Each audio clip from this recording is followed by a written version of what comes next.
Hello and welcome to the Paint Dirty Show. No, wait, my art haul. Anyways, I had a chance to go to an art store yesterday, one that I come to on a regular basis, but not that often. It's not my local one, it's a bigger one. All I needed was one tube of Academy acrylic paint from Schminke in Naples yellow. And yeah, here it is, 120 milliliters of that. Today's advice, if I should give any, if anybody wants it, probably no, but here it is anyways. Just bring cash to the art store like that, and bring just the amount of cash that your art supply cost. Because you risk that there is new art supplies on sale, like this is a new series from Fabriano 1264. That's actually the year they were founded. And they got different things. They got some sketch paper and they had some watercolor paper and then they had this drawing paper in black. So I've just got a A5 pad to test. I'm not entirely sure why I keep buying black paper because I never make it past the A5 size actually. And it's not because I don't like it, it is I don't really use it. But hey, let's try it sometime. There was another sale on. And this is a huge one. It's an A3, and it's Bristol paper from Hahnemühle, and it's fairly heavy, 250 GSM. I've been wanting to try their Bristol for a while. Bristol paper is really good for drawing on with pens and things like that. It's super smooth, and yeah, I do have different versions of Bristol, but I haven't tried Hahnemühle's, and this was on for about half price, so yeah, got that one too. You think we were done with the sales? Not quite. I've been drooling over this for a while, and I've been wanting to try um, Sennelier's tube paints for a while, and this was on sale too. I don't remember how many percent off, but it was enough to go, yeah, let's try it. There's 5 10 milliliter tubes in here, and one of the colors I already got, but doesn't really matter. It's the color that is the right one to have more than one off anyways. I have been peeking a bit on it. It was wrapped in plastic and stuff. There's a little advertisement here for their other products. It doesn't say very much of anything, but some nice pictures. So yeah, here's the 5 tubes. You get a lemon yellow, a bright red, an ultramarine deep, Chinese orange, and Payne's gray. And I think that's a very nice starter set for not very much. I think I paid around 13 euros for it. And my husband had given me a very generous lunch allowance anyways. I didn't eat lunch. So yeah, so these are the things that I got here. And by far the cheapest thing was the paint, I think. Now maybe this cost about the same as the paint, but a little less. But the other things were extra. Um, so let me. I'm not gonna test the paper today. That will be two separate videos because I always test several things with new paper, and that deserves a separate video. Let me get some paper out and stuff so we can test the paints. Okay, that took a little longer than planned, but not to you. It's the same. So we got some cans on paper here to swatch on. I got some swatch charts from 2 tens of paint there. And I found this. This is some taggets that I bought also because I actually needed this. I just had forgotten about it and I saw it in there. So now I can put up posters and images and stuff that is not in frames. So let us find an unused page in here.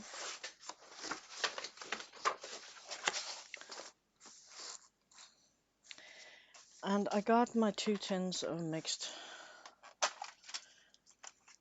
paints in here, and I have actually rearranged some of them. These 4 pans went from the other tin in here, so that I can have room for the new colors from the tubes in the other one, because that's where I got my pan. Macinelli paints here, and I can continue with the 4 colors that is new. Somewhere in here is a Payne's Gray already. Let me get the right one here. I thought I had Payne's Gray from. That's because that's the Royal Talents one here. So yeah, neutral tint is the last Macinelli color here. So I made 4 spaces here. And really, I do not have the red in here already, and I actually didn't buy a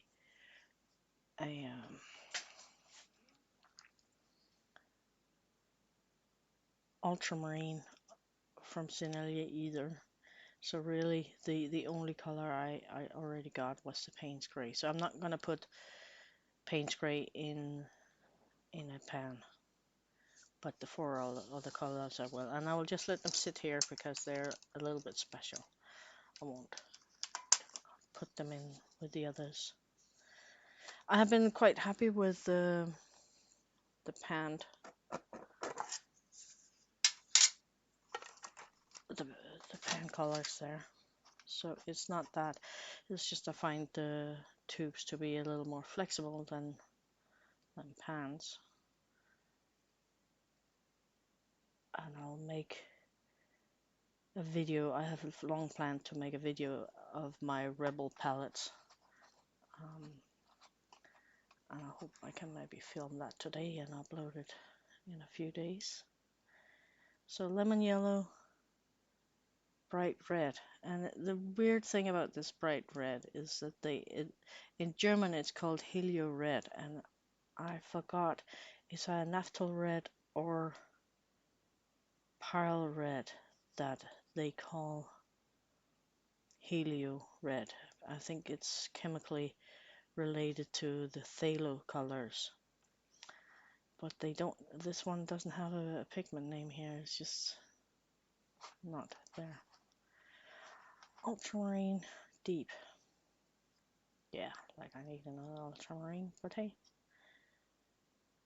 this here. Beggars can't be choosers. I didn't buy these open stock, so I didn't get to choose my colors. That's how it goes. And this Chinese orange, I've been curious about. It's a multi-pigment thing. Looks very brown.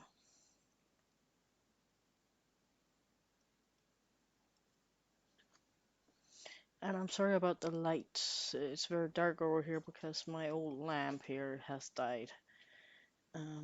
It won't turn on anymore. The switch is broken. Yeah, so this one is PY 150 PR 209. I know 208 is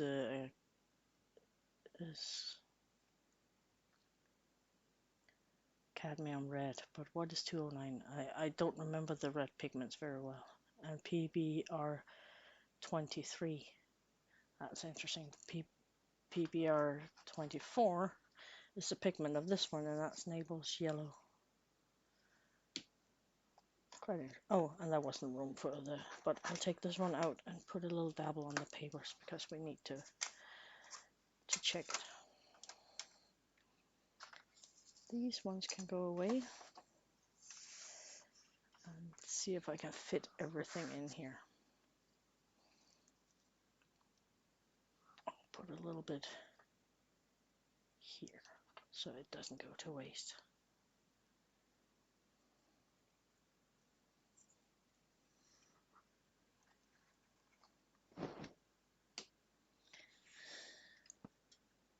So let us, now I don't have a lemon yellow to compare with, but I can take primary yellow just to see how it feels. So this is a pan color, and they lift out of the pan so easy. My brush isn't even super wet, it just picks it right up.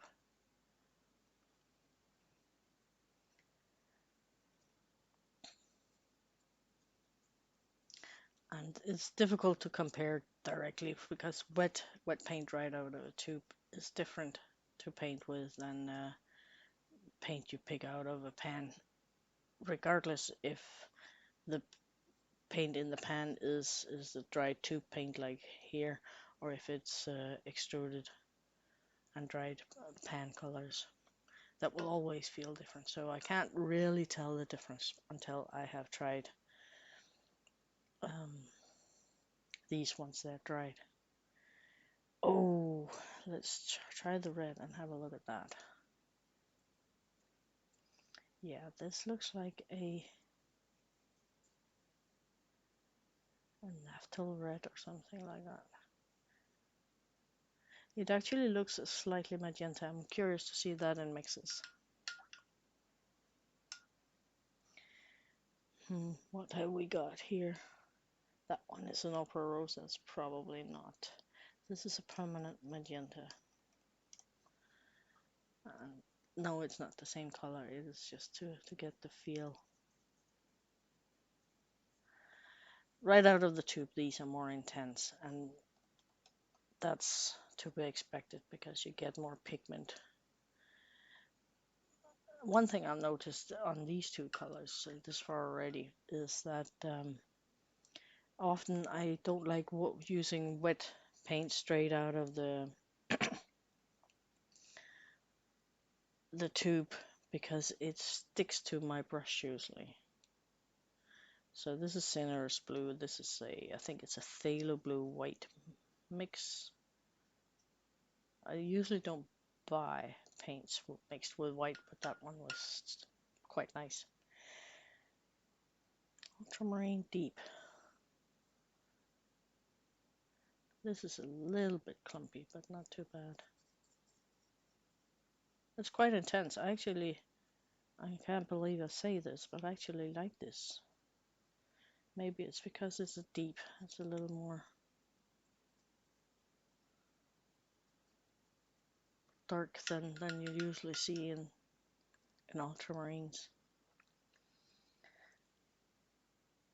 I don't have an orange. The closest thing I can get is this. This is French vermilion from the pan. Gorgeous color. My absolute favorite vermilion color of all the vermilions I got. Oh. Oh, I like this one. This makes me think of actually quinacridone gold and burnt sienna mixed together, or a transparent red oxide. I got that's Sennelius version of quinacridone gold. The real quinacridone gold is long gone. The pigment is no longer produced, but most companies make mixtures, and it's like a radiant earthy yellow.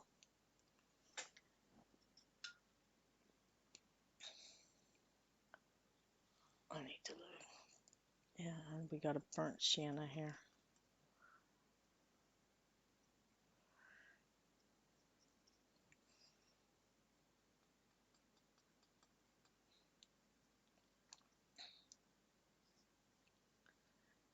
I'm quite sure if I mix the two, I will get something that resembles that Chinese orange. But not quite, but closer.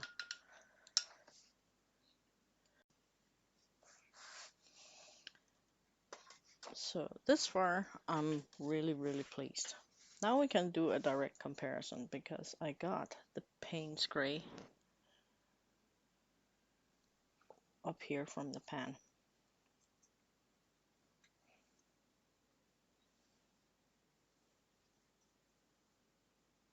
It's a nice bluish gray they make. Payne's gray is one of those colors that is not a single pigment name. Oh yeah, very more intense when you get it straight out of the tube. Yeah, it's not a single pigment name, it's a mixture, and every company mixes is slightly different.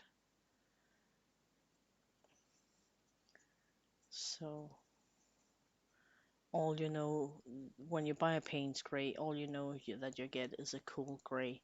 Some of them are more blue than others, and the combination of pigments is very different from one company to the next often.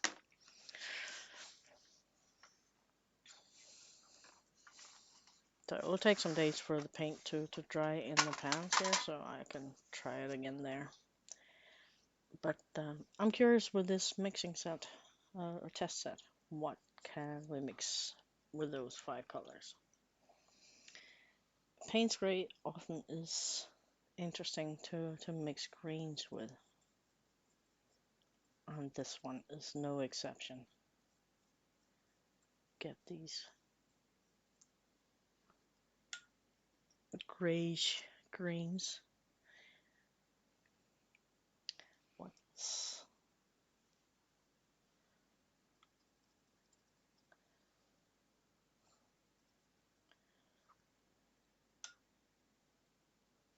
what if we put the red in there? Oh. Yeah.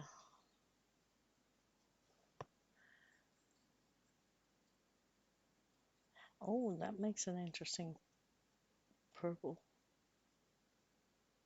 Very, very nice one indeed.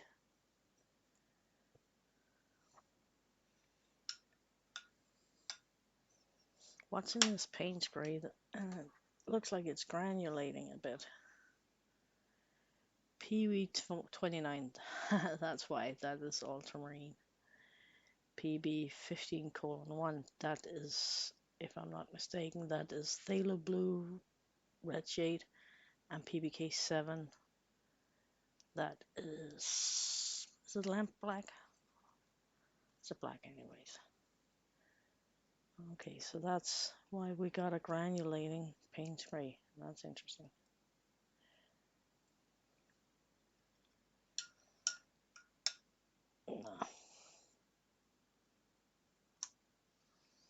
Ultramarine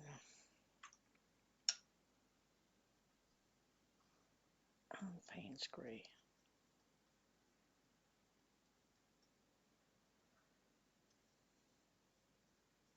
Makes an interesting dark blue.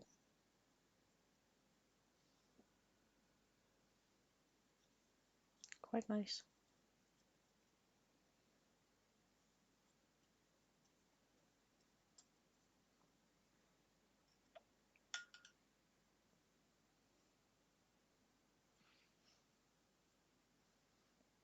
Payne's gray.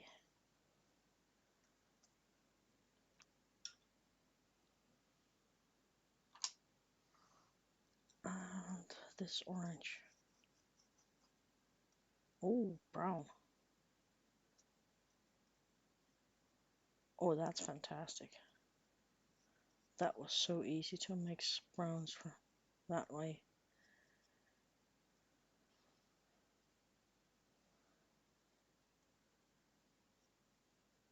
And you can make them cooler or warmer depending on which color you put the most of in. I like this. Good, so let's continue with this orange because I'm intrigued. Now, orange and blue are opposite on the color wheel, they're contrasting colors, but sometimes you can have an orange that has enough yellow in it that it will make a muted green. So let's see.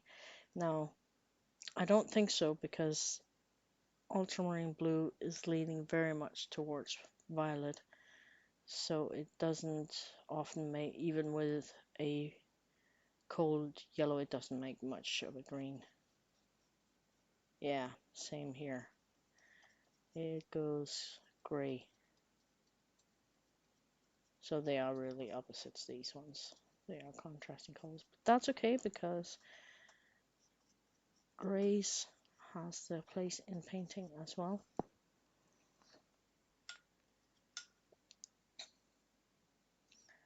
So, more orange. So what if we add some of the red to this? That red. Kills everything.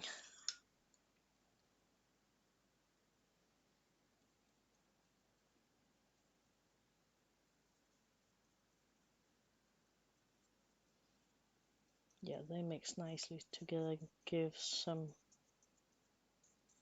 warm reds.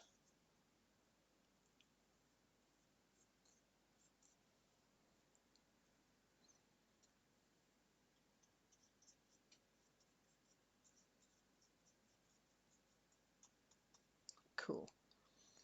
I can't believe that they sell this good a mixing set just for nearly nothing. Orange.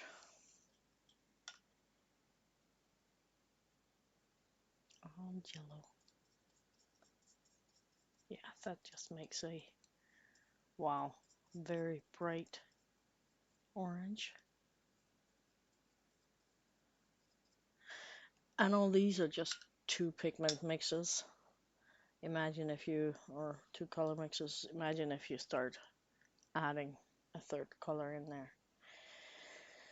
So the ultramarine we have now tried with the Payne's Gray and the orange, so let's see what it does with that red. I hope we get a good purple.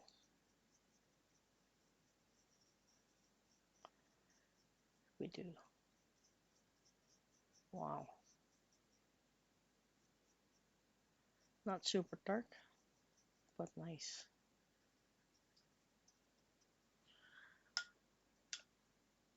And I have so much ultramarine there, I can easily mix in some yellow on the other side. This is a very decent green.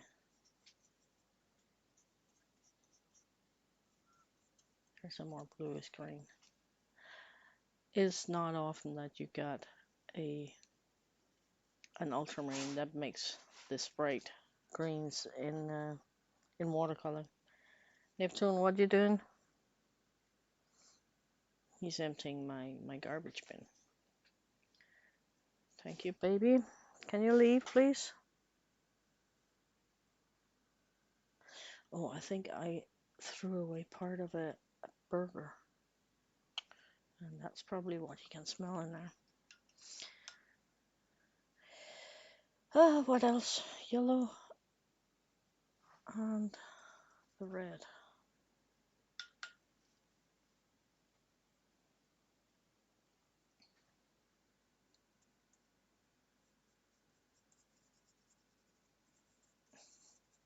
Yeah, we can get another orange that way, but it's not the easy way because that red is super, super, super dominant. Ton of yellow and a little bit.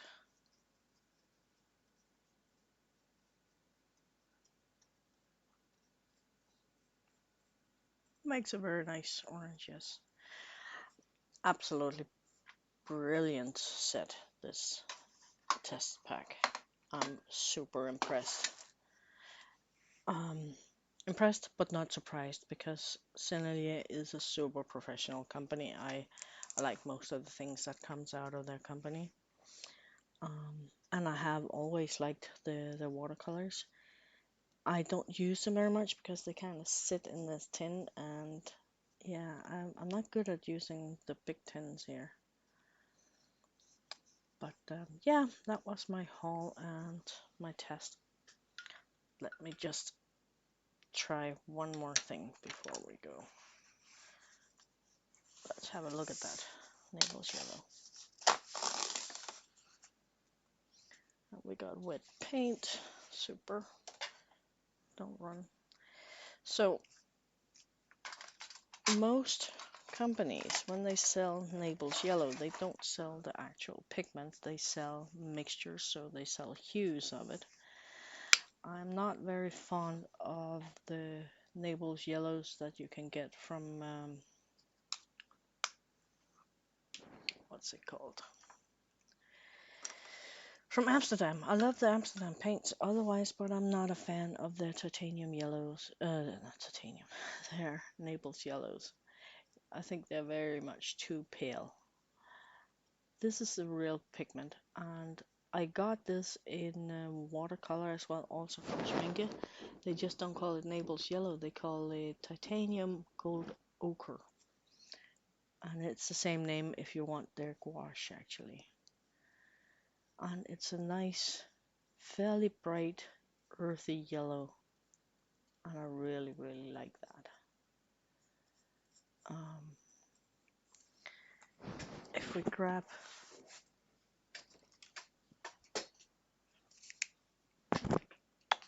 no, this is a random blue I just picked up, also from Schminke. This is the Prussian blue, which is actually an indanthrene blue pigment they use.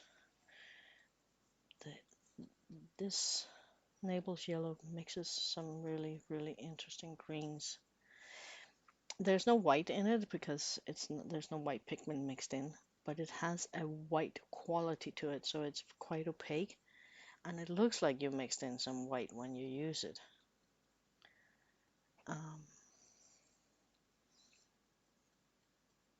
And depending on the blue, they got this grayish pale greens that is hard to describe. If you add white to it, it gets even more interesting. And this is for what I bought it. I use it when I need something that's a little more yellow than yellow ochre. It's brighter than yellow ochre. See, you can make it kind of like a minty, a dull minty green. So, and the benefit of the Schminke Academy colors is that they are affordable, but they got lots of interesting single pigment paints that if you should buy the same from in professional paints, they cost you a lot. But these are actually fairly affordable, and they're nice paints. I really enjoy them. I use them alongside the Amsterdam acrylics. They the two series actually complement each other very nicely in terms of what they offer. So yeah, that was my Naples yellow. I need to do a whole painting now, but hey. Thank you for watching anyways. Please come back, subscribe, and all that good YouTube stuff. Bye.